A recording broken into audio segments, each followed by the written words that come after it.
मैं निकेश भैया आपका फिर से एक बार स्वागत करता हूं आपके अपने YouTube चैनल BSSC ज्ञान पर। आज के इस टॉपिक में हम लोग एक करंट इवेंट के बारे में चर्चा करने जा रहे हैं, लेकिन इससे पहले कि हम ये वीडियो शुरू करें, मेरी आपसे एक दरख्वास्त है कि अगर आपको इस चैनल से कोई भी वैल्यू, कोई भी नॉलेज मिलता है तो हमारे इस चैनल के साथ रहें, हमें सब्सक्राइब करें, शेयर करें और बेल आइकन दबाना ना भूलें। यह आपके लिए तो फ्री है, लेकिन इससे हमारे चैनल को बहुत मदद मिलती है। तो आइए आज का यह टॉपिक शुरू करते हैं। दोस्तों, मिडिल ईस्ट फिर से वर्ल्ड हिस्ट्री का एक गर्म टॉपिक बनता जा रहा है। मिडिल ईस्ट में आए दिन कोई न कोई घटना होती रहती है। इसी बीच खबर आ रही है कि इजराइल ने सीरिया की राजधानी दमस्कस में मौजूद ईरान के कॉन्सुलेट में 1 अप्रैल शाम के 5 बजे बॉम्बिंग कर दिया। इस बॉम्बिंग में ईरान के रेवोल्यूशनरी गार्ड के कुल 5 से 6 टॉप रैंकिंग जनरल के मारे जाने की खबर आ रही है। इस घटना को पूरी दुनिया में निंदा किया जा रहा है। इजराइल और ईरान के बीच में आए दिन टेंशन बढ़ती ही रहती है।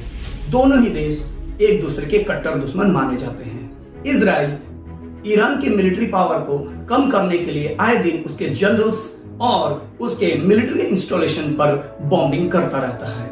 आपको पता होना चाहिए कि कुछ ही महीनों पहले ईरान के एक टॉप रैंकिंग जनरल को इजराइल ने इसी तरह से बॉम्बिंग करके मारा था, जिनका नाम था कासिम सुलेमानी। इसी तरह की घटना अभी फिलहाल इजराइल ने कर दिया है, लेकिन यह घटना बहुत बड़ी घटना है, क्योंकि किसी भी देश के एम्बेसी या कॉन्सुलेट में बॉम्बिंग करना एक वॉर क्राइम माना जाता है।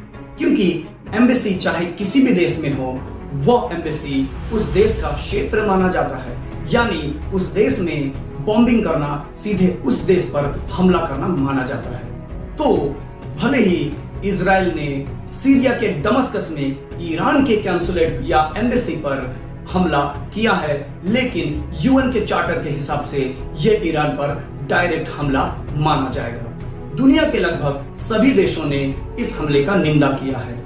रूस इस हमले से बहुत ज्यादा बौखलाया हुआ है, क्योंकि रूस और ईरान के बीच में एक संधि है।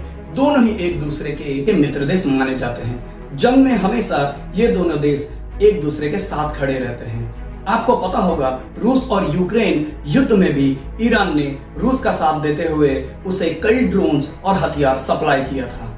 इसीलिए इस घटना के बाद रूस इजराइल के ऊपर सीधे रूप से भड़का हुआ है। अब सभी लोग, लगभग दुनिया के सभी देश यह इंतजार कर रहे हैं कि ईरान का अगला प्रतिक्रिया क्या होगा। ईरान में भी लोग भड़के हुए हैं। ईरान के लोग भी इस हमले का बदला लेने के लिए सड़कों पे उतर आए हैं। हम जानते हैं कि ईरान इजराइल से इस हमले का बदला लेने के लिए कुछ ना कुछ तो जरूर करेगा, और वह दिन आ भी गया। 13 से 14 अप्रैल देर रात को ईरान ने करीब 300 ड्रोन, मिसाइल, क्रूज मिसाइल और बैलिस्टिक मिसाइल से इजराइल पर फाइनली हमला कर दिया। यह हमला इतना भीषण था कि कोई भी देश शायद इस हमले में टिक नहीं पाता, लेकिन इजराइल तो इजराइल है। इजराइल के पास दोस्तों एक ऐसा डिफेंस सिस्टम है जो दुनिया में नंबर 1 माना जाता है। उस एयर डिफेंस सिस्टम का नाम है आयरन डोम।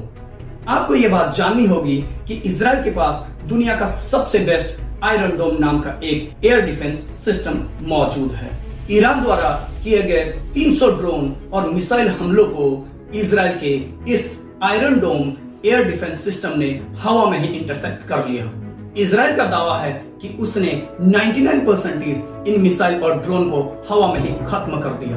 कुछ मिसाइल इजराइल की धरती पर गिर आए हैं। इससे इजराइल को मामूली सी नुकसान होने की बात कही जा रही है। इस घटना के बाद इजराइल और ईरान के बीच में टेंशन बढ़ता ही जा रहा है। एक बार फिर मिडिल ईस्ट एक बारूद के भट्टी पर बैठा हुआ लगता है। हम जानते हैं कि इतिहास में यह घटना बहुत ज्यादा तीव्र होने वाली है। ईरान द्वारा किए गए इस हमले के बाद हमें लगता है कि इजराइल चुप नहीं बैठेगा। इजराइल इसका जवाब जरूर देगा, क्योंकि इजराइल का इतिहास रहा है कि वह हर हमले का जवाब जरूर देता है। लेकिन इस तरह से अगर इजराइल ईरान पर हमला करने लगा और ईरान फिर से इजराइल पर हमला करने लगा, तो धीरे धीरे वर्ल्ड वॉर 3 हो जाएगा। इस बात पर मुझे गांधी जी का एक कथन याद आ रहा है कि eye for an eye makes the whole world blind. यानी सभी देश यदि एक दूसरे से बदला ही लेते रहेंगे तो पूरी दुनिया ही एक दिन तबाह यानी अंधी हो जाएगी। आगे की घटना क्या होता है इस पर हम पैनी नजर बनाए रखेंगे और आपको सभी अपडेट देते रहेंगे। इसीलिए आप सभी से यह अनुरोध है कि हमारे इस चैनल के साथ रहें और हमें सब्सक्राइब जरूर करें। धन्यवाद।